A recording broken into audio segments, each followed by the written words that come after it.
はい、Z6 修理から戻ってきました。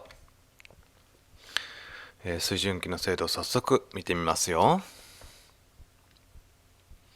現在ね、水平と垂直が、白馬の水準器で取れている状態です。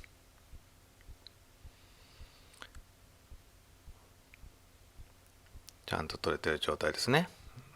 もちろんカメラの、表示も OK。ちょっと左に振ってみますね。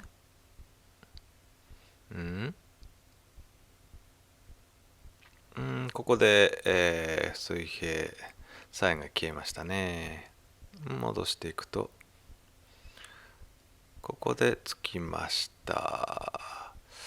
割と右、今度右に振りますよ。右の感度はいいですね。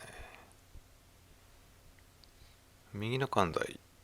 ここまでね。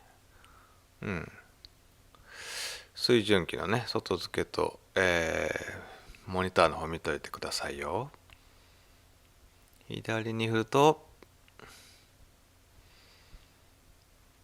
結構粘りますね。ここでもモニターの方はついてますね。結構ずれてますけど、左に弱いのかな。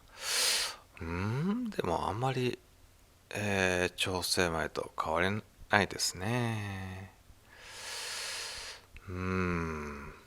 どうなんですかね。今、ちょっとずれてるんですけど、モニターの方は水平ラインついたままですね。今一つだな。